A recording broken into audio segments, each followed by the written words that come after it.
ভিকি নিজের দারিদ্রতা এবং বারবার হয়ে আসা অপমানের জন্য চিন্তিত ছিল। এটা কি ভিকি?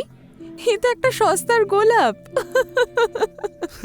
নাতাশার বন্ধুরা হাসতে থাকে ভিকিকে যখন অপমানিত করা হয়।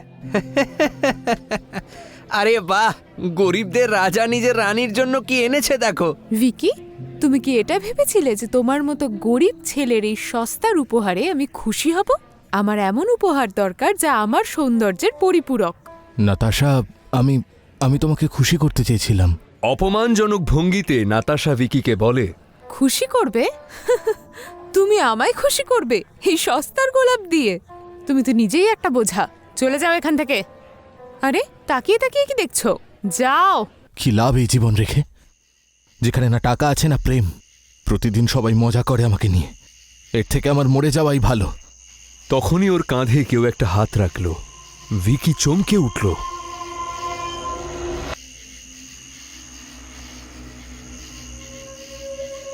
কি হলো পুত্র, জীবনে সমস্যায় পড়েছ? হ্যাঁ বাবা, জীবনে না টাকা আছে আর না প্রেম, প্রত্যেক জায়গায় অপমান। আর বাঁচতে চাই না আমি। চিন্তা করিস না, যেটা তুই চাইবি তাই হবে। সিদ্ধি দেব তোকে, এমন সাধনা করব তোর জন্য যে সোনার পালঙ্কে শুয়ে থাকবি তুই। আজ অমাবস্যা, আজ রাত ঠিক 12টার সময় পাশের শ্মশানে চলে আসবি। কিন্তু আপনি কি করবেন বাবা? কিসের সিদ্ধি? আর এগুলো কি সত্যি হয় নাকি? বিশ্বাস রাখ, আমি তোর জীবন পাল্টে দেব।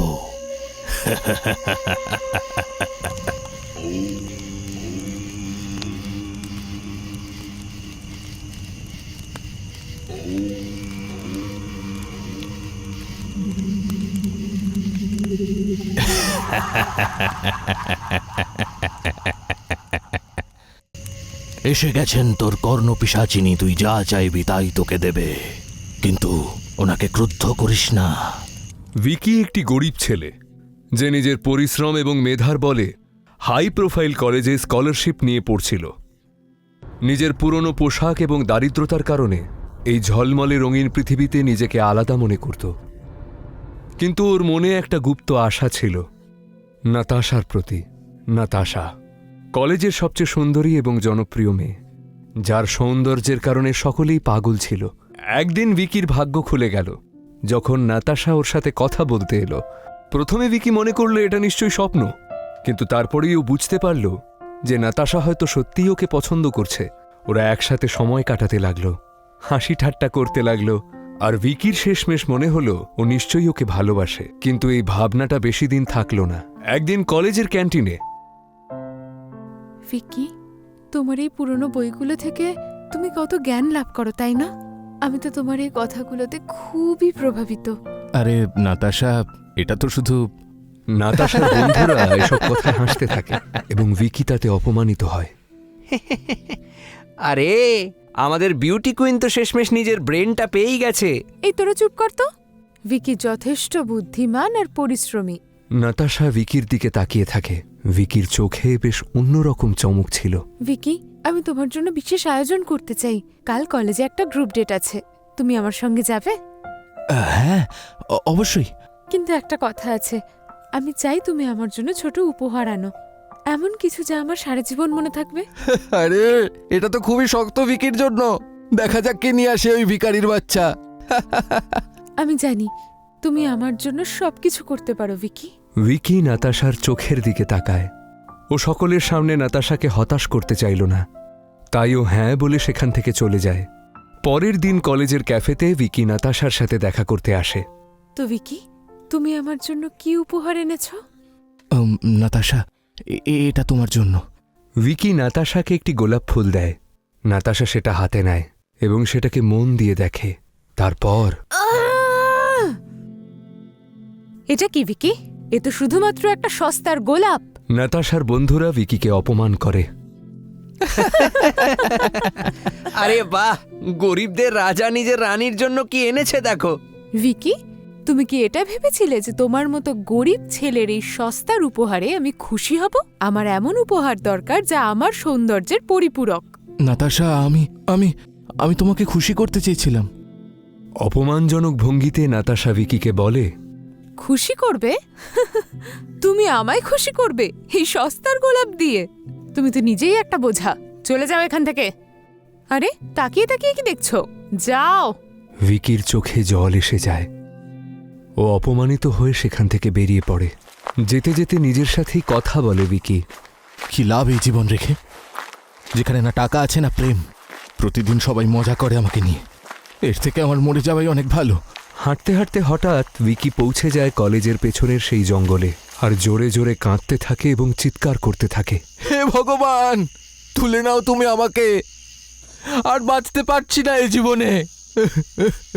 তখনই ওর কাঁধে কেউ একটা হাত রাখে। ভিকি চমকে ওঠে এবং পিছনে ফিরে দেখা মাত্রই দেখে এক ভয়ঙ্কর স্বরূপ অঘরী সাধু তার পেছনে দাঁড়িয়ে আছে।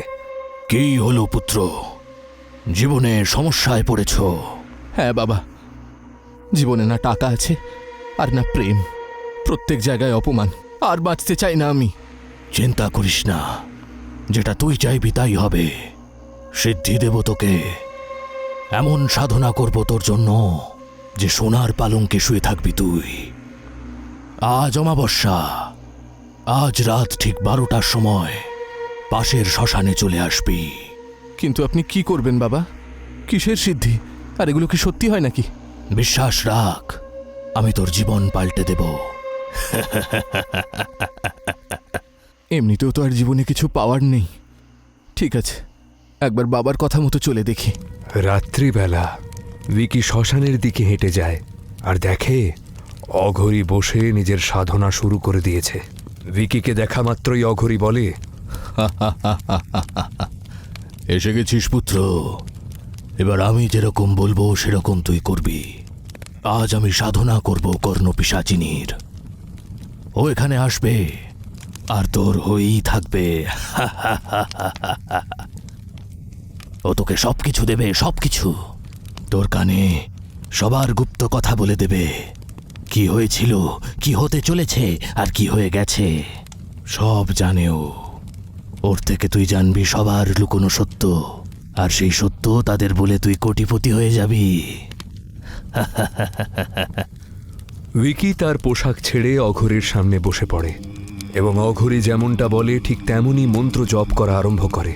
তখনই এক কালো ধোঁয়া বেরিয়ে আসে ওই জ্বলন্ত অগ্নি থেকে এবং সেই ধোঁয়া পরিবর্তিত হয়ে যায় এক সুন্দর রমণীতে। নে, এসে গেছে তোর কর্ণপিশাচিনী। তুই যা চাইবি তাই তোকে দেবে, শুধু ওকে ক্রুদ্ধ করিস না। বাবা, কর্ণপিশাচিনীকে তো দিলেন, কিন্তু টাকা কি করে পাবো সেটা তো বললেন না। তখনই কর্ণপিশাচিনী সেখানে আসে এবং ভিকিকে বলে যে তার কাছে যা আছে সবটাই যেন সে শেয়ার মার্কেটে লাগিয়ে দেয়। আর ভিকি ঠিক তেমনটাই করে এবং দেখতে দেখতে ভিকির টাকা ৫-৭ গুণ বেড়ে যায়। এমনটাই রোজ হতে থাকে, আর এই করেই ভিকির কাছে প্রচুর টাকা জমে যায়। প্রায় ১০-১২ দিন পরে ভিকি কলেজ এলো। ভিকির কাছে এখন টাকা পয়সার অভাব ছিল না, কিন্তু তবুও ভিকি কলেজ আসার সময় ওই পুরনো জামাকাপড় পরেই এলো, যেমনটাও আগে পরত।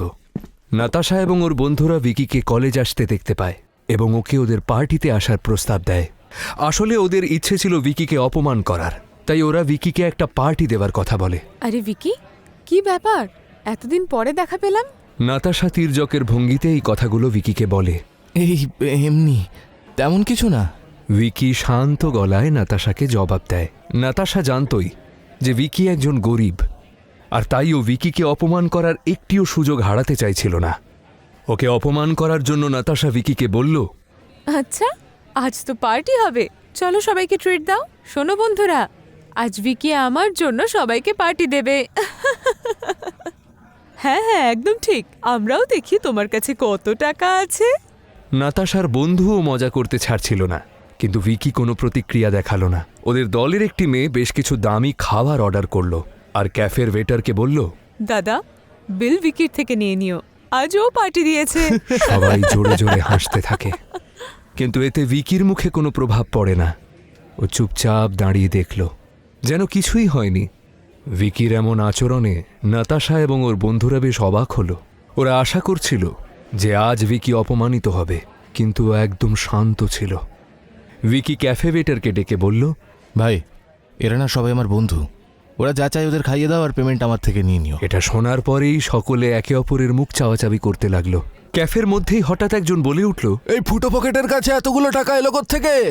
ভিকির এমন প্রতিক্রিয়া দেখে নাতাশা অবাক হয়ে রইল, আর ভিকির হাত ধরে সে বলল, ভিকি, চলো এখান থেকে, আমার তোমার সঙ্গে কিছু কথা আছে। নাতাশা ভিকির হাত ধরে বেরিয়ে পড়ল এবং ওকে কলেজের বাগানে নিয়ে গেল। তুমি কোথায় ছিলে এতদিন ভিকি? কত চিন্তা হচ্ছিল তোমার জন্য। আর কখনো যদি এরকম আমাকে না জানিয়ে কোথাও চলে যাও না, দেখবে তখন তোমাকে কি করি আমি। নাতাশার এই পরিবর্তিত আচরণ ভিকি কিছুটা বুঝতে পারছিল, কিন্তু ভিকি শান্ত ছিল। কিছু বলো না ভিকি, তুমি কি আমার উপর রাগ করেছো? ও সরি, ওরা এমনি মজা করছিল। আচ্ছা, তোমার যদি ওতে রাগ হয় তার জন্য আই এম সরি। এরকম আর কখনো হবে না, কথা দিচ্ছি আমি। বিশ্বাস করো আমায়। ঠিক আছে নাতাশা, ঠিক আছে। কেন করছো তুমি এগুলো আমার সঙ্গে? তুমি আমার প্রেমটাকে ঠাট্টা বানিয়ে রেখেছো। সরি বলছি তো ভিকি, প্লিজ। ঠিক আছে, কিন্তু এরপর থেকে এরকম মজা আর করো না। আচ্ছা ভিকি বাবু, এটা তো বলো যে তোমার কাছে এত টাকা কোথা থেকে এলো? শেয়ার মার্কেটে আমার 20 লাখ টাকার প্রফিট হয়েছে। এটা শোনার পর নাতাশা অবাক হয়ে যায়। কথা বলতে বলতে কখন যে বিকেল হয়ে যায় খেয়াল নেই। ভিকি নিজের বাড়ির দিকে যায় আর নাতাশা চলে যায় তার হোস্টেলে। নাতাশা নিজের রুমমেটকে বলে, ভাই শোন, এই ভিখারি ভিকির কাছে নাকি 20 লক্ষ টাকা রয়েছে। চল কোনো একটা প্ল্যান করি যাতে সব টাকা আমার কাছে চলে আসে। নাতাশা নিজের হোস্টেলের রুমে নিজের বন্ধু রিয়ার সাথে বসেছিল। ওর মুখে একটা ধূর্তের হাসি ছিল, যা ওর মনের মধ্যে চলতে থাকা এক ষড়যন্ত্রের প্রমাণ। রিয়া, আমি তোকে সত্যি কথা বলছি, ভিকিকে যে ভালোবাসা দেখায় সেটা আসলে পুরোটাই নাটক। আমি ওকে নিজের জালে ফাঁসাচ্ছি। কিন্তু নাতাশা, তুই তো বিগত কিছুদিন ধরে ওর সঙ্গে এত ভালো করে কথা বলছিলি, কি করছিস এসব? আরে ও তো বোকা, আমার জন্য পাগল। ও ভাবছে যে আমি সত্যিই ওকে ভালোবাসি। এরপর যখন ও আমার প্রেমে পাগল হয়ে যাবে, তখন আমি ওর সব সম্পত্তি হাতিয়ে নেব। কিন্তু তুই এসব কি করে করবি? নাতাশা রিয়ার কানে ওর পরিকল্পনার কথা বলে। রিয়া নাতাশার কথা শুনে চমকে যায়। ও বলে, কিন্তু নাতাশা, তোর মনে হচ্ছে না এটা ভুল হচ্ছে? ভিকি তোকে ভালোবাসে। আরে ও তো একটা বোকা, ওর যা করার ওকে করতে দে। আমি শুধু আমার প্রয়োজনে ওকে ব্যবহার করছি। একবার ওর সব টাকা যদি আমি নিয়ে নিই, তখন ওকে আমার আর কোনো কাজেই লাগবে না। নাতাশা এবং রিয়া দুজনেই হাসতে থাকে, আর ওদের হাসির পিছনে লুকিয়ে থাকে এক ভয়ঙ্কর ষড়যন্ত্র, যেটার ব্যাপারে ভিকি কিচ্ছু জানত না। ও বুঝতে পারছে না ওর সাথে কি হতে চলেছে। ভিকি কিছুদিন ধরে ওর বাড়িতে কর্ণপিশাচিনীর আবাহন করছিল, কিন্তু বারংবার আবাহন করা সত্ত্বেও কর্ণপিশাচিনীর আগমনের বা প্রকট হওয়ার কোনো সংকেত ভিকি দেখতে পাচ্ছিল না। আর এই কথাটা ভিকিকে বেশ সমস্যায় ফেলে দিয়েছিল। ও ভাবল যে আরেকবার সেই অঘরী বাবার সঙ্গে দেখা করা যাক। তখন হঠাৎই ভিকির ফোনটা বেজে ওঠে। ভিকি, কোথায় তুমি? কখন থেকে তোমাকে ট্রাই করছি, তোমার ফোনে কলই ঢুকছে না। নাতাশা, ফোন তো খোলাই আছে আমার। হতে পারে হয়তো নেটওয়ার্কের প্রবলেম হয়েছিল। আচ্ছা ঠিক আছে, তুমি তো জানো ভিকি, কলেজের অ্যানুয়াল ফাংশনের দিন এগিয়ে এসেছে। চলো না একটু শপিং করে আসি। ও ঠিক আছে, তুমি আমার সাথে কলেজের গেটে দেখা করো, ওখান থেকে আমরা একসাথে যাব। ঠিক আছে, তাড়াতাড়ি এসো, আমি তোমার জন্য অপেক্ষা করব। ভিকি ওর ফোনটা কেটে দেয় এবং ওর বাইকটা নিয়ে কলেজের গেটের সামনে চলে আসে। নাতাশাকে নিয়ে ওখান থেকে বেরিয়ে পড়ে। কিছুক্ষণ পরেই নাতাশা একটি বড় দোকানে ভিকিকে নিয়ে পৌঁছয়। নাতাশা কিছু দামি জুতো এবং জামাকাপড় কিনতে চায়। ভিকি একটি স্যান্ডেল তুলে নিয়ে নাতাশার পায়ে পড়াতে যাচ্ছিল, কিন্তু হঠাৎ নাতাশা লাথি মেরে সেই স্যান্ডেলটা ফেলে দেয় এবং ভিকিকে বলে, হোয়াট দ্য হেল, কি চিপ স্যান্ডেল এটা, আমার ওইটা লাগবে। নাতাশা ইশারায় ভিকিকে স্যান্ডেলটা দেখায়। অন্যদিকে একজন ধনী মহিলা কিছু কেনাকাটা করছিল। নাতাশার নজর তার দিকেই ছিল। তার পার্সটা হঠাৎ একদিকে পড়ে যায়। নাতাশা এবং ভিকি দুজনেই সেটা খেয়াল করে। ভিকির মনে হলো সেই পার্সটি তুলে মহিলাটিকে ফেরত দেওয়া উচিত। আর তখনই নাতাশা ভিকিকে বলে, ভিকি, ওই পার্সটা তাড়াতাড়ি নিয়ে নাও না প্লিজ। নাতাশা, তুমি জানো এটা আমি করতে পারবো না। ওহ ভিকি, ওই মহিলাটাকে দেখো, ওর কোনো যাই আসবে না। আর ভগবান তো তোমাকে একটা সুযোগ দিয়েছে এটা প্রমাণ করার যে তুমি আমাকে কত ভালোবাসো। ভিকি ওই পার্সটি চুরি করতে চায়নি, কিন্তু নাতাশার জেদের কারণে ভিকি ওই পার্সটি তোলে। আর তখনই সেই মহিলাটি পেছন ঘুরে তাকায়, আর তার সামনে ভিকি তারই পার্সটি ধরে দাঁড়িয়েছিল। ভিকি হকচকিয়ে গিয়ে বলে, ম্যাম, আপনার পার্স এখানে পড়ে গেছিল। Thank you so much handsome, তুমি আমার অনেক বড় উপকার করলে। This is my business card, call me whenever you require any help. Thank you ma'am. Natasha সবটাই দেখছিল। যখনই ওই মহিলাটি ওখান থেকে চলে গেল, নাতাশা ভিকিকে বলল, ভিকি, আমি কিছু শুনতে চাই না, ওই স্যান্ডেলটাই আমার চাই, যেভাবেই হোক। নাতাশা, এটা অনেক দামি। একটা কাজ করো, ওই মহিলা তো তোমাকে বললেন যে কোনো হেল্প লাগলেই ওনাকে বলতে। ওনাকে বলো এই স্যান্ডেলটা আমাদের গিফট করার জন্য। নাতাশা, এটা কি বলছো? এটা খুব এক্সপেন্সিভ। উনি কেন দেবেন আমাদের এরকম গিফট? আরে তো তুমিও তো ওনার হেল্পই করলে। আর এত বড় লোকেদের ওই 1-2 লাখ টাকায় কোনো যায় আসে না। তুমি যদি সত্যিই আমাকে ভালোবাসো, এটুকু তো তোমাকে আজকে করতেই হবে। যাও গিয়ে ওনার সঙ্গে কথা বলো। ভিকি উভয় সংকটে পড়ে গেল। ও কি করে ওই মহিলাটির থেকে স্যান্ডেল কেনার পয়সা চায়? কিন্তু নাতাশাকেও ওকে খুশি করতে হবে এবং বোঝাতে হবে যে সে তাকে ভালোবাসে। নাতাশা আর ভিকির মধ্যে যা কথোপকথন হচ্ছিল মহিলাটি সবই বুঝতে পারছিল। ওই মহিলা বিল কাউন্টারে বিল পেমেন্ট করার পরে ভিকির দিকে ঘুরে তাকায় এবং ভিকির মুখটা দেখে মহিলাটি বলে, ও হ্যালো হ্যান্ডসাম, কি হয়েছে? খুব চিন্তিত দেখাচ্ছে তোমায়, বলো আমায়। কিছু না ম্যাম, আমার গার্লফ্রেন্ডের এই স্যান্ডেলটা খুব পছন্দ, কিন্তু এটা খুব এক্সপেন্সিভ। ও না না, একদম চিন্তা করো না, আমি এটার জন্য পে করব। তুমি আমাকে সাহায্য করেছো, এইটুকু হেল্প তো তোমায় করতেই পারি। এই বলে ওই মহিলা ভিকির দিকে এগিয়ে গিয়ে তার কানে কানে বলে, তোমার নিজেকে রেসপেক্ট করা উচিত। তোমার গার্লফ্রেন্ড তোমার টাকাকে ভালোবাসে, তোমাকে ভালোবাসে না handsome. Vicky, I love you honey. আমি খুব খুশি যে তুমি আমার জন্য এই কাজটা করেছো। তুমি জানো এই স্যান্ডেলটার দাম 2 লাখ টাকা। জন্মের পর থেকেই তুমি কখনো এত টাকার জামা কাপড় কিনেছো? নাতাশা বারবার ভিকিকে অপমানিত করত, কিন্তু ভিকি ওর ভালোবাসায় এতটাই পাগল ছিল যে নাতাশাকে ছাড়াও আর কিছু ভাবতেই পারত না। ভিকি বাইকে স্টার্ট দিল এবং নাতাশাকে কলেজ হোস্টেলে ছাড়ার জন্য বেরিয়ে পড়ল। আর তখনই সামনে থেকে ছুটে আসা একটা ট্রাকের সাথে ভিকির বাইকের ধাক্কা লাগে। ভিকি হেলমেট পরেছিল, তাই ও কম আহত হয়েছিল, কিন্তু নাতাশা বাইক থেকে 20 ফিট দূরে ছিটকে পড়েছিল। এই ঘটনা দেখে মানুষের ভিড় জমা হলো সেখানে। নাতাশার ভাগ্য ভালো যে সেখানে একটি অ্যাম্বুলেন্স দাঁড়িয়েছিল। লোকেরা এগিয়ে এসে ভিকি আর নাতাশাকে অ্যাম্বুলেন্সে তোলে। নাতাশার বন্ধুরা এই খবরটা পাওয়া মাত্রই সিটি হসপিটালে এসে পৌঁছায়। তখন তাদের অপারেশন চলছিল। ডাক্তারবাবু বাইরে এলেন। উনি বললেন, দেখুন, ভয়ের কোনো কারণ নেই। পেশেন্টকে নিয়ে আসতে আরও দেরি হয়ে গেলে প্রবলেম হয়ে যেত। কিছুক্ষণ পরেই পেশেন্টের জ্ঞান চলে আসবে, তখন আপনারা দেখা করতে পারবেন। ভিকি আর নাতাশার বন্ধুরা খানিক চিন্তামুক্ত হলো। ভিকি এবং নাতাশার বন্ধুরা যখন নাতাশাকে দেখতে এলো, তখন দেখলো নাতাশার জ্ঞান ফিরেছে, কিন্তু সবার দিকে ও ভয়ঙ্করভাবে বড় বড় চোখ নিয়ে তাকিয়েছিল। ওর চোখের তলায় কালি পড়ে গিয়েছিল। এবার নাতাশা অন্যদিকে তাকালো। ওর দৃষ্টি গিয়ে পড়ল কোনো একদিকের দেওয়ালে। যখনই ভিকি নাতাশাকে জিজ্ঞেস করলো, নাতাশা, তুমি কি ঠিক আছো? নাতাশা একবার ভিকির দিকে ঘুরে তাকালো আর চিৎকার করে বলল, আমি নাতাশা নই। আওয়াজটা এমন ছিল মনে হচ্ছিল যেন নারী এবং পুরুষ একসাথে কথা বলছে। সবাই একে অপরের মুখের দিকে তাকিয়ে রইল। তখনই নার্স সেখানে এলো এবং বলল সকলকে বাইরে ওয়েট করতে। 2 দিন বাদে হসপিটাল থেকে নাতাশা ছাড়া পেল।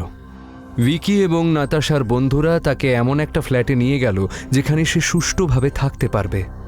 কিন্তু এত কিছুর মধ্যেও নাতাশা কিছুই বলছিল না। কেবল কোনো একদিকে এক দৃষ্টে চেয়ে রয়েছিল সে। কেউ কিছুই বুঝতে পারছিল না। নাতাশা, এগুলো তোমার ট্যাবলেট। ডাক্তার বলেছেন তুমি তাড়াতাড়ি সুস্থ হয়ে যাবে। আমি তোমাকে আগেও বলেছি, আমি নাতাশা নই। এই ওষুধপত্রের কোনো দরকার নেই। আমাকে খাবার দাও তাড়াতাড়ি। নাতাশার এক বন্ধু খাবারের প্লেটটা নাতাশার সামনে রাখে, কিন্তু এটা কি? নাতাশা এমনভাবে খাচ্ছিল যে দেখে মনে হচ্ছিল কোনো হিংস্র পশু তার শিকার খাচ্ছে। রেগে গিয়ে চিৎকার করে নাতাশা আবার খাবার চাইল। খাবার দাও, আরো চাই। ঠিক এইভাবেই নাতাশা সকলের খাবার খেয়ে ফেলল। তারপর জল চাইল সে। ভিকি জলের গ্লাসটা নাতাশার হাতে দেয়। ওই গ্লাসটা নাতাশা ছুঁড়ে ফেলে দেয় আর চিৎকার করে বলে, জলের কলসিটা দাও। আর জলের কলসিটা হাতে নিয়ে জল খেতে থাকে। এই সব কিছুই বেশ অদ্ভুত। ভিকি বুঝতে পেরেছিল যে কোনো কিছুই স্বাভাবিক নয় এখানে। আর তখনই ওর সেই অঘরীর কথা মনে পড়ল। ভিকি নাতাশার বন্ধুদেরকে বলল, তোমরা সবাই এখানেই দাঁড়াও, আমি কাউকে নিয়ে আসছি যে নাতাশাকে ঠিক করতে আমাদের সাহায্য করবে। ভিক্কি দাঁড়াও, আমিও যাব তোমার সাথে। আরে না না, তুমি নাতাশার খেয়াল রেখো, আমি তাড়াতাড়ি আসছি। নাতাশার বন্ধুরা ভিকিকে মাথা নেড়ে জবাব দেয়। আর ভিকি চলে যায় সেই গভীর জঙ্গলে। ও অঘরী বাবাকে সবটাই জানায়। অঘরী বাবা ভিকির সাথে তাদের ফ্ল্যাটে আসে। নাতাশা তখন ঘুমোচ্ছিল। নাতাশার বন্ধুরা তখন ভিকিকে বলে, ভিকি, এসব কি হচ্ছে? ভাই, তুই পাগল হয়ে গেছিস নাকি? এখনই ভণ্ড বাবার নয়, ডাক্তারের দরকার। ঠিকই বলেছিস তুই। এই ভণ্ড বাবাকে বের করে দে এখান থেকে। অনেক হয়েছে, তোদের থেকে বেশি চিন্তা আমার নাতাশাকে নিয়ে। ও আমার গার্লফ্রেন্ড। কিসের গার্লফ্রেন্ড আর কোন রিলেশনশিপের কথা বলছো? কলেজের সবাই জানে যে নাতাশা তোমার থেকে টাকা নিচ্ছিল। ও তোমার কোনো গার্লফ্রেন্ড নয়। নাতাশার বন্ধু ভিকিকে এই কথাটা বলছিল। আর হঠাৎ সেই মুহূর্তেই নাতাশা জোরে জোরে হেসে উঠল।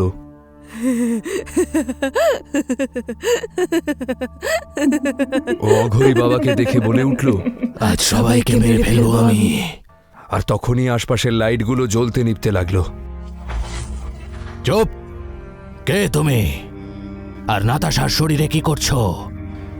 নাতাশা জোরে জোরে হাসতে থাকে এবং নিজের হাত পা উল্টো করে এক হিংস্র পশুর মতন এগিয়ে আসে। এই সব দেখে সকলে ভয় পাচ্ছিল। চলতে চলতে হঠাৎ করে নাতাশা বলে ওঠে, আমার তুই কিচ্ছু করতে পারবি না। সবাইকে মেরে ফেলবো আমি, সবাইকে। এবার আস্তে আস্তে নাতাশা দেয়াল বেয়ে উঠে যাচ্ছিল। অঘরী বাবা নিজের হাতে ভস্য ধারণ করল আর নাতাশার উপরে ছিটিয়ে দিল। তখন নাতাশা দেওয়াল থেকে নিচে পড়ে গেল। অঘরী বাবা সকলকে বলল যে ওকে দড়ি দিয়ে বেঁধে ফেলো। বল, কে তুই আর এখানে কেন এসেছিস? নাতাশা ভয়ঙ্কর চোখে অঘরীর দিকে তাকিয়েছিল এবং চোখের ইশারায় একটি ঝাড় লণ্ঠন অঘরী বাবার ওপর ফেলে। অঘরী বাবা বেঁচে যায়। অঘরী বাবা একটি কাঠের দণ্ড নিয়ে নাতাশার কাঁধে বারবার মারতে থাকে আর তাকে জিজ্ঞেস করে, কে তুমি আর নাতাশার শরীরে কি করছো? নাতাশা কাঁদতে থাকে এবং ভিকিকে ডাকে, ভিকি, প্লিজ আমায় বাঁচাও। এই বাবা আমায় মেরে ফেলবে। প্লিজ প্লিজ আমায় বাঁচাও। ভিকি নাতাশার দিকে এগিয়ে যাচ্ছিল, কিন্তু অঘরী বাবা ওকে আটকায় এবং তারপর আবার ওই কাঠের দণ্ড দিয়ে নাতাশাকে মারে এবং নাতাশার ওপর মন্ত্রপুত জল ছিটিয়ে দেয়। তখন নাতাশা চেঁচিয়ে ওঠে, আমার নাম রোহিণী, আর আমি নিজের ইচ্ছায় ওর শরীরে আসিনি, বরং ওই আমার ওপর শুয়েছিল। আর এখন এই শরীর আমি ছাড়ব না। নাতাশা তোর ওপর কিভাবে শুলো? সিটি হসপিটালে যে বেডে আমি মরেছিলাম, সেখান থেকে আমার বডি তো লোকেরা নিয়ে গেল, কিন্তু তখনও আমি ওখানেই ছিলাম। আর ওখানেই নিয়ে এসে আমার আত্মার ওপর হাসপাতালের লোকেরা শুইয়ে দিল। এখন আমি নতুন শরীর পেয়েছি, এই শরীর আমি ছাড়ব না। অঘরী বাবা বেশ কিছু মন্ত্র বলে তার কমণ্ডল থেকে জল হাতে নিয়ে নাতাশার ওপর ছিটিয়ে দেন আর বলেন, ছেড়ে দে ওকে। আর তখনই নাতাশার মুখের থেকে একটি কালো ধোঁয়া বেরিয়ে এসে জানলা দিয়ে বাড়ির বাইরে বেরিয়ে যায় আর নাতাশা অজ্ঞান হয়ে মাটিতে পড়ে যায়। অঘরী বাবা জল ছিটিয়ে দেয় নাতাশার মুখে আর নাতাশা জ্ঞান ফিরে পায়। আমি আমি কোথায়? ভিকি, আর তোমরা তোমরা সবাই এখানে? আর আমি এখানে কি করে এলাম? খুব কষ্ট হচ্ছে। নাতাশা, তুমি চিন্তা করো না, কিচ্ছু হবে না। তুমি শুধু এখন বিশ্রাম করো, বাকি কথা পরে হবে। ভিকি নাতাশাকে খাটে শুইয়ে রেখে অঘরী বাবাকে নিয়ে বাড়ির বাইরে যায় এবং তার সাথে নাতাশার বন্ধুরাও যে যার বাড়ি ফিরে যায়। বাবা, এটা কি ছিল? সত্যি কি কোনো ভূতের ওপর ভর করেছিল? হ্যাঁ পুত্র, ও সত্যি এক পেতনি ছিল, আর ওকে তোর কর্ণপিশাচিনী পাঠিয়েছিল। কিন্তু অনেক দিন থেকে আমি কর্ণপিশাচিনীর আবাহন করছি, উনি আমার সামনে আসেনি না। পুত্র, ও সবসময় তোমার আশেপাশে থাকে। অঘরী বাবা নিজের চোখ বন্ধ করে এবং বেশ কিছু মন্ত্র জপ করে বিকির সামনে। বিকির চোখের সামনে ভেসে ওঠে সেই শপিং মল যেখানে তারা শপিং করতে গিয়েছিল, আর তার সাথে সেই ধনী মহিলা যাকে তুমি আজ সকালে দেখেছিলে ওই দোকানে। জানো সে কে ছিল? উনি কি কর্ণপিশাচিনী ছিলেন আর আমাদের অ্যাক্সিডেন্ট উনিই করিয়েছেন? একদমই তাই। উনি মহিলার ছদ্মবেশে কর্ণপিশাচিনী ছিলেন। উনি তোমায় নয়, নাতাশাকে মারতে চেয়েছিলেন, কারণ তুমি ওকে ভালোবাসো। ও তোমায় সব কিছু দেবে, কিন্তু কাউকে ভালোবাসতে দেবে না, না নাতাশাকে না তোমার পরিবারকে। তখনই ভিকির ফোনটা বেজে ওঠে। হ্যালো ভিকি, তুমি তাড়াতাড়ি গ্রামে চলে এসো, তোমার বাবা মানসিক ভারসাম্য হারিয়ে ফেলেছেন। এদিকে নাতাশা রিয়াকে ফোন করে এবং বলে, হ্যালো রিয়া, এই ভিখারি ভিকির ফ্ল্যাট থেকে আমাকে নিয়ে চলো। আর কি এমন হয়েছিল যে তোরা সবাই আমাকে এখানে নিয়ে এলি? এবার নাতাশার বন্ধুরাও এটা বুঝতে পেরেছিল যে ভিকি গরিব হতে পারে, কিন্তু ও একজন সত্যিকারের বন্ধু। এখন নাতাশার বন্ধুরাও ভিকির বন্ধু হয়ে গিয়েছিল। ফোন রাখা মাত্রই ভিকির চোখে জল দেখে রাহুল সবটাই বুঝতে পেরেছিল। রাহুল আর দেরি করল না, সে তার গাড়িটি বার করল এবং ভিকি বারণ করা সত্ত্বেও তাকে নিয়ে চলল তার গ্রামের বাড়িতে। এরই মধ্যে রাহুলের প্রাণের বন্ধু যোগেশও ওদের সঙ্গে বেরিয়ে পড়েছিল। ভিকির মনে তখন নানান চিন্তা বাসা বেঁধে আছে। বাবার শরীরের অবস্থা নিয়ে ভিকি তখন দুশ্চিন্তায় মগ্ন। কলেজ থেকে গ্রামের দূরত্ব তখন বেশ অনেকটাই বেশি মনে হচ্ছিল, যেন প্রত্যেকটা মাইল ভিকির মনের ওপর একটা বোঝ নিয়ে আসছে। যোগেশ যে ভিকিকে বেশ অনেকক্ষণ ধরেই দেখছিল, সে ভিকিকে ভরসা দিয়ে বলল, আরে ভাই, টেনশন করিস না, আমরা সবাই তো সঙ্গে আছি। এবং তারপর রাহুলের দিকে তাকিয়ে সে বলে, রাহুল ভাই, কিছু গান বাজা, রাত অনেক হয়ে গেছে, তাই ঘুম আসবে না। ভিকিও রাহুলের কথায় একমত হলো। হ্যাঁ ভাই, কিছু গান চালিয়ে দে, আমি তো গাড়ি চালাতেও পারি না, অনেক দূর যেতে হবে। যোগেশের কথায় রাহুল বেশ কিছু গান চালিয়ে দেয় মিউজিক সিস্টেমে, আর সেই গানের আওয়াজ বেশ কিছুক্ষণের জন্য ভিকিকে ভুলিয়ে রাখল। 4-5 ঘন্টা হয়ে গিয়েছিল এবং এখন তারা ঘন জঙ্গলের মধ্যে দিয়ে যাচ্ছিল। রাহুলের চোখে তখন ঘুমের ঢল নেমেছে, যেই কারণে গাড়িটা বেশ অনিয়ন্ত্রিতভাবে চলছিল। হঠাৎ করে জেগে উঠে রাহুল স্টিয়ারিংটা সামলে নিল, কিন্তু ততক্ষণে অনেক দেরি হয়ে গেছে। হঠাৎ করে গাড়িটা গিয়ে ধাক্কা মারে এক বিশাল গাছের সাথে। আরে, এটা আবার কি হলো? ভিকি তখন জিজ্ঞেস করে, ভাই, ঘুম পাচ্ছিল যখন আগে বলতে পারতিস। যোগেশ ঘাবড়ে গিয়ে বলে, কোথাও দাঁড়িয়ে একটু বিশ্রাম নিয়ে নিতাম, এখন এই শুনশান জঙ্গলে কে আমাদের সাহায্য করবে? রাহুল তার অপরাধ বোধ নিয়ে বলে, হ্যাঁ হ্যাঁ, সব আমারই ভুল, আমারই আসা উচিত হয়নি তোদের সাথে। ভিকি পরিস্থিতি বুঝতে পেরে বলে, ভাই, এখন রেগে গিয়ে কি হবে বল, এখন ভাব যে কি করা যায়। তখনই তাদের নজর গিয়ে পড়ল সামনে থেকে হেঁটে আসা এক বৃদ্ধ ব্যক্তির ওপর। তার হাতে একটা লণ্ঠন ছিল, যার আলোয় এই রাতের মধ্যে তার মুখটা আরো ভয়ঙ্কর দেখাচ্ছিল। রাহুল সাহস করে সেই বৃদ্ধ ব্যক্তিকে বলে, বাবা, এখানে আশেপাশে কি কোনো মেকানিক পাওয়া যাবে? ওই বৃদ্ধ ব্যক্তি তার লণ্ঠনের আলোয় ভিকি এবং তার বন্ধুদেরকে দেখে, আর তারপর বলে, বাবা, এত রাতেই ঘন জঙ্গলে মেকানিক কোত্থেকে পাবে? কিন্তু এই গরিবের ঘরেই কাছেই, যদি তোমরা চাও তাহলে রাত্রিটা বিশ্রাম করতে পারো, সকাল হলেই কোনো না কোনো সাহায্য অবশ্যই পাওয়া যাবে। বৃদ্ধের কথা শুনে 3 বন্ধু নিশ্চিন্ত হয়। এত বড় যাত্রা করে আসার পর এই জঙ্গলের মাঝে তাদের এক আশ্রয়ের প্রয়োজন ছিল। অজানা অচেনা রাস্তা ধরে সেই বৃদ্ধের পেছনে পেছনে চলল ভিকি এবং তার 3 বন্ধু। কিছুক্ষণের মধ্যেই তারা সেই বৃদ্ধের বাড়ি পৌঁছে যায়, কিন্তু সে যেন বাড়ি নয়, এক বিশাল কায় রাজপ্রাসাদ। বড় বড় কাঠের দরজা, উঁচু উঁচু ছাদ, আর জং পড়ে যাওয়া লোহার শিকওয়ালা জালনা। চারদিকে এক অদ্ভুত নিস্তব্ধতা ছিল, যেটা সেই রাজপ্রাসাদের বৈভবের সাথে এক বিপরীতমুখী আবহাওয়া সৃষ্টি করছিল। প্রাসাদের ভেতর পা রাখা মাত্রই তাদের নজর পড়ল একটা পেইন্টিংয়ের উপর, যেটা টাঙানো ছিল প্রাসাদের দেওয়ালে। ছবিটা ছিল কোনো এক রাজকুমারীর, যার চোখ দুটো যেন তাদের দিকেই চেয়ে আছে। যখনই রাহুলের নজর গিয়ে পড়ল এই পেইন্টিংয়ের ওপরে, তৎক্ষণাৎ যেন ভুরু দুটো কুঁচকে গেল। জঙ্গলের মধ্যে এত বড় রাজপ্রাসাদের অস্তিত্বই যেন রহস্যময়। তদুপরি বিদ্যুৎ না থাকায় এই রহস্য আরও ঘনীভূত হচ্ছিল। সেই বৃদ্ধ ব্যক্তি তাদের বসতে বলে এবং তিনজনের জন্য জল নিয়ে আসে। রাহুল হাতে সেই গ্লাসটি নেয় এবং যখনই সে এক ঢোক জল খায় তার মনটা যেন ঘেন্নায় ভরে ওঠে। এটা কি জল? বৃদ্ধ ব্যক্তি একটি হাসি দিয়ে বলে, এই হাভেলিতে জল দিয়ে নয়, রক্ত দিয়ে পিপাসা মেটানো হয়। আর এটা বলা মাত্রই সে জোরে জোরে হাসতে থাকে। ভয়ে রাহুলের হাত থেকে গ্লাস মাটিতে পড়ে যায়। ভিকি আর যোগেশ এসব দেখে অবাক হয়ে যায়। রাহুল, কি হয়েছে? ভিকি রাহুলকে ধরে ঝাঁকিয়ে দিয়ে বলে। রাহুল ভিকির কথা শুনে বলে, আমি তোর পায়ে পড়ছি, এখান থেকে এক্ষুনি চল। এটা জল নয়, রক্ত। এখানে জল দিয়ে নয়, রক্ত দিয়ে পিপাসা মেটানো হয়। তুই শুনলি না এই লোকটা কি বলল? রাহুল, হয়তো তুই একটু বেশি ক্লান্ত, তাই সব ভুলভাল দেখছিস তুই। বাবা, তোমার বন্ধু ঠিকই বলেছে, তোমরা একটু বেশি ক্লান্ত আছো। রাতও অনেক হয়ে গেছে।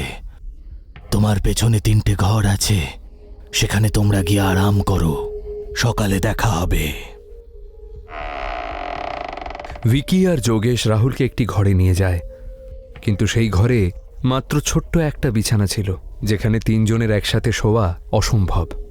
তাই তারা ক্লান্তিতে আলাদা আলাদা ঘরে গিয়ে শুয়ে পড়ে। কিছুক্ষণ পরেই রাহুলের ঘুম ভেঙে যায় একটি অদ্ভুত আওয়াজের সাথে। ওর ঘরের মেঝেতে খটখট করে আওয়াজ হচ্ছিল। মনে হচ্ছিল যেন তার ঘরের মেঝের তলায় কাউকে জীবিত পুঁতে রাখা হয়েছে এবং সে বেরিয়ে আসার চেষ্টা করছে। প্রথমে রাহুল ভাবল এ তার মনের ভুল, কিন্তু যখন আবার সেই আওয়াজটা এলো তখন সে ভয়ে কেঁপে উঠল। তৎক্ষণাৎ সে ভিকি আর যোগেশের ঘরে গিয়ে তাদের জাগালো এবং নিজের ঘরের ভয়ঙ্কর কাহিনী শোনালো তাদের। রাহুল, ভিকি এবং যোগেশ তিনজনে সেই ঘরে যায়। ভিকি ঘরটা ভালো করে দেখে বলে, রাহুল, এখানে তো কোনো শব্দ আসছে না। যোগেশও ঘরটা ভালো করে দেখে বলে, হ্যাঁ রাহুল, কোন শব্দের কথা বলছিস? রাহুল ঘাবড়ে গিয়ে বলে, ভাই, আমি সত্যি বলছি, এখানে একটু আগে মাটির ভেতর থেকে এমন আওয়াজ আসছিল যেন কাউকে ভেতরে বন্দি করে রাখা হয়েছে। ভিকি রাহুলকে বুঝিয়ে বলে, রাহুল, তুই হয়তো স্বপ্ন দেখেছিস। তুই শান্তিতে শুয়ে পড় আর এসব আওয়াজে কান দিস না। ভিকি আর যোগেশ সবেমাত্র ঘরের বাইরে গিয়েছিল, তৎক্ষণাৎ আবার সেই আওয়াজটি হলো। রাহুল ভয়ে তাদেরকে বলল, শুনলি শুনলি তোরা? এবার বিশ্বাস হলো তো আমার কথাতে যে আমি মিথ্যে বলছি না? ভিকিও এবার আওয়াজটা শুনতে পেয়ে বলে, হ্যাঁ হ্যাঁ ভাই। যোগেশ চমকে উঠে জিজ্ঞেস করে, কিন্তু এই আওয়াজটা মাটির ভেতর থেকে কিভাবে আসছে? ওই আওয়াজটা এবার আরো জোরে জোরে আসতে থাকে। ভিকি ওই আওয়াজটাকে উদ্দেশ্য করে জিজ্ঞেস করে, কে ওখানে? মাটির তলা থেকে এক ভয়ঙ্কর আওয়াজ ভেসে আসে। এই প্রাসাদ আমার। ভিকি ভয় পেয়ে তাকে জিজ্ঞেস করে, কে তুমি? আর কোথায়? তোমায় দেখতে পাচ্ছি না কেন? বহু বছর আগে এখানে রাজবীর নামের এক রাজার রাজ্য ছিল। সেই রাজা আমায় দেখার পর আমায় ভালোবেসে ফেলেছিল। সে আমায় এই প্রাসাদে বন্ধ করে রাখত, কারোর সঙ্গে দেখা করতে দিত না। একদিন একটা চোর এই প্রাসাদে ঢুকলো। আমি স্নান করছিলাম আর সে আমায় দেখলো, তারপর আমার কাছে এলো। তখন রাজা সেখানে এসে আমাদের দেখলো।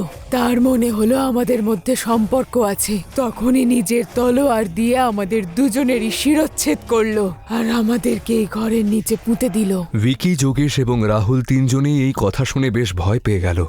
তখনই রাহুল ওই আওয়াজকে উদ্দেশ্য করে বলে, আমাদের কোনো দোষ নেই, প্লিজ আমাদের যেতে দাও। তখন আবার সেই আওয়াজ ভেসে আসে। আমি তোমাদেরকে বিরক্ত করতে চাই না, দয়া করে আমায় এখান থেকে বাইরে বের করো আর আমার অন্তিম সংস্কার করো, তবেই আমি মুক্তি পাবো। সেই আওয়াজ শুনে রাহুল, ভিকি এবং যোগেশ তিনজনে মিলে সেখানে গর্ত খুঁড়তে শুরু করে। কিছুক্ষণ পরেই তারা সেখানে দেখতে পায় দুটো কঙ্কাল। তারা সেই দুই কঙ্কালের অন্তিম সংস্কার করে। দাহ কার্য সারার পর রাহুল ভিকি আর যোগেশকে বলে, আমাদের এখানে থাকাটা উচিত হবে না। ভিকি আর যোগেশও রাহুলের কথায় সম্মতি জানায় এবং তারা নিজেদের মালপত্র তুলে গাড়ির দিকে চলে যায়। কিন্তু এটা কি, তাদের গাড়ি তো ঠিক হয়ে গেছে। অ্যাক্সিডেন্টের একটিমাত্র চিহ্ন নেই সেই গাড়িতে। সেই রাজপ্রাসাদের মহিলার আত্মাই এই গাড়িটি ঠিক করেছে। তিনজনে গাড়ি নিয়ে বেরিয়ে পড়ল। গ্রাম পৌঁছাতে এখনো ৩-৪ ঘন্টা বাকি আছে। রাত্রি ৩টে বাজে। তখন ভিকির ফোনে নাতাশার কল এলো। হ্যালো। ভিকি ফোন তুলল। অন্যদিক থেকে নাতাশার গলা ভেসে আসে। ভিকি, রিয়া আমাকে সবকিছু বলেছে। I am really sorry Vicky. আরে কিসের জন্য নাতাশা? ভিকি, সেসব আমি পরে বলছি। আমি তোমাকে এই কারণেই ফোন করলাম যে রিয়া, আমি আর বাবা তোমার গ্রামে আসছি ড্রাইভারকে সঙ্গে নিয়ে। আরে নাতাশা, অনেক দূর আসতে হবে, তোমার আসার দরকার নেই, আমি সব সামলে নেব। আমি কিচ্ছু শুনবো না। আমরা বেরিয়ে পড়েছি আর তোমার সঙ্গে দেখা করবই। কিছুক্ষণের মধ্যেই পৌঁছে যাব। ঠিক আছে, সাবধানে এসো, আমি ওয়েট করব তোমার। ভিকি ফোনটা কেটে দেয়। গ্রামের রাস্তা শুরু হয়ে গিয়েছিল। কিছুক্ষণের মধ্যেই তারা পৌঁছে যায় ভিকির গ্রামের বাড়িতে। ভিকির বাবা খাটিয়ার ওপর শুয়েছিলেন। এমনিতে ভিকির বাবা বেশ কর্মঠ মানুষ, কিন্তু হঠাৎ করেই তিনি অসুস্থ হয়ে পড়েছিলেন। যেন কেউ তার শরীর থেকে তার শক্তি নিয়ে নিয়েছিল এবং তিনি আস্তে আস্তে এমন কিছু বলছিলেন যা কেউই বুঝতে পারছিল না। দেখ না ভিকি, তোর বাবার কি হয়েছে, কেমন কথাবার্তা বলছে। তুমি চিন্তা করো না মা, আমি এসে গেছি তো, সব ঠিক হয়ে যাবে। বাবা, কি হয়েছে তোমার? এসে গেছিস বাবা তুই? আমার কাছে খুব অল্প সময় আছে, আমি মরতে চলেছি। ও মেরে ফেলবে আমাকে। কে মেরে ফেলবে? ও ওই মহিলা, ডাইনি। কোন মহিলা? কোন ডাইনি বাবা? ভিকির বাবা অজ্ঞান হয়ে গেল। তখনই নাতাশা, রিয়া এবং অঘোরী বাবা এসে পৌঁছায় সেখানে। আসার পথের সব ঘটনা ভিকি অঘোরী বাবাকে শোনায়। মন্ত্র উচ্চারণ করার সাথে সাথে কমণ্ডল থেকে জল নিয়ে অঘোরী বাবা ছিটিয়ে দেয় ভিকির বাবার গায়ে। জলের ছোঁয়া পেতেই তার শরীরে তেজ ফিরে আসে এবং সে উঠে বসে খাটিয়ার ওপর। কি হয়েছে আপনার? আর কে সেই মহিলা? অঘোরী বাবা প্রশ্ন করলেন। একদিন আমি খেতে শোবার জন্য গেছিলাম, তখন রাত মোটামুটি 12টা। এক মহিলা এলেন আর আমার সারা শরীরে উনি গোবর লাগালেন আর আমার সাথে করলেন। আমি সবই বুঝতে পারছিলাম, কিন্তু আমি কিছুই করতে পারছিলাম না। আমি চাইলেও ঘুম থেকে উঠতে পারছিলাম না। পরের দিনও একই ব্যাপার হলো, আর এই ঘটনা রোজ চলতে থাকলো। রোজ রাতেও আসে, আবার সারা শরীরে গোবর লাগায় আর আমার সঙ্গে করেন। আর ও আমাকে বলেছিল যে যেদিন আমি খেতে আসবো না, সেই দিনটাই আমার জীবনের শেষ দিন হবে। অঘোরী বাবা তার কথা শুনে নিজের চোখ বন্ধ করে নেয় এবং নিজের ঝোলা থেকে একটা ধাগা বার করে। এই নাও, ভয় পাওয়ার কোনো দরকার নেই। আজ রাতে আবার তুমি সবজির জমিতে যাও, ওই ডাইনি যা বলে সেগুলো করো। শুধু ওর ডান হাতে এই দড়িটা বেঁধে দিও। সেই রাতে ভিকির বাবা আবার চাষের জমিতে যান আর যেমনটা অঘোরী বাবা বলেছিলেন ঠিক তেমনটাই করলেন। সকাল হয়ে গিয়েছিল। ভিকি, যোগেশ, রাহুল, নাতাশা আর অঘোরী বাবা সবাই মিলে চাষের জমিতে গেল। অঘোরী বাবা ভিকিকে বলল, ভিকি, আর তোমরা সবাই শোনো, যদি ভিকির বাবাকে বাঁচাতেই হয় তাহলে ওই দড়িটা দুপুর 12টার আগে খুঁজে বের করতে হবে। ওই ডাইনিটা খুবই শক্তিশালী। এতক্ষণেও হয়তো বুঝেও গেছে যে আমরাই ওর হাতে ওই মন্ত্রপুত ধাগা বেঁধে দিয়েছি। সকলেই সেই ধাগাটি খুঁজে বেড়াচ্ছিল। অনেকক্ষণ হয়ে গিয়েছিল, কিন্তু কেউ সেই ধাগাটি খুঁজে পাচ্ছিল না। রৌদ্রের তাপ প্রচণ্ড, তাই সকলে ক্লান্ত হয়ে একটি গাছের তলায় এসে বসে। তখনই বাবা দেখুন, এটাই কি সেই ধাগা যেটা আমরা সবাই খুঁজছি? যোগেশ আঙুলের ইশারায় গাছের একটি ডাল দেখায়। অঘোরী বাবা ওই ধাগাটা ধরে টান মারে আর সাথে সাথেই গাছের ওপর থেকে একটা কালো কাপড়ের পুটলি নিচে পড়ে। ওই পুটলিটা অঘোরী বাবা খোলে আর তখনই আকাশে বিদ্যুৎ চমকায়। ওই পুটলির মধ্যে বেশ কিছু কঙ্কাল ছিল আর তার মধ্যে একটি হাড়ের সঙ্গে বাঁধা ছিল ওই ধাগা, যেই ধাগাটি অঘরী বাবা ভিকির বাবাকে দিয়েছিল। অঘরী বাবা চোখ বন্ধ করেন, কিছু মন্ত্র জপ করলেন এবং সেই পুটলিটা পুড়িয়ে দেন। যখনই সেই পুটলিটা জ্বলে উঠল, আশপাশের আবহাওয়া বদলে গেল। ঝড় উঠতে শুরু করলো, বিদ্যুৎ চমকালো, আর সেই আগুন থেকে বেরিয়ে এলো এক ডাইনি, যে ধোঁয়া হয়ে মিশে গেল আকাশে। এবার ভিকির বাবা আবার আগের শক্তি ফিরে পেলেন এবং নিজেকে বেশ সুস্থ অনুভব করলেন। অঘরী বাবা ভিকির বাবাকে জিজ্ঞেস করলেন, এটা কি তোমাদের পূর্বপুরুষের চাষের জমি? ভিকির বাবা বললেন, না, এটা তো আমি সবে কিনেছি। অঘরী বাবা এবার সবটা খুলে বললেন। ও এক যাযাবর ছিল। ওদের দল ভেড়ার পাল নিয়ে এক গ্রাম থেকে অন্য গ্রামে ঘুরে বেড়াতো। একদিন এই ক্ষেতের মালিকের সঙ্গে তার প্রেম হলো। ওরা রোজ রাতে এখানেই, এই জায়গাতেই যেখানে তুমি শুয়েছিলে, দেখা করত। একদিন ক্ষেতের মালিক ওকে মেরে ফেললো। যখন এই কথাটা ওই মেয়েটার মা জানতে পারলো, তখন সে কালা জাদু করে মেয়েটার হাড়গোড় এই পুঁটলিতে বেঁধে এই গাছে ঝুলিয়ে দিয়েছিল। কিন্তু এখন আর চিন্তার কোনো কারণ নেই, ও মুক্তি পেয়ে গেছে।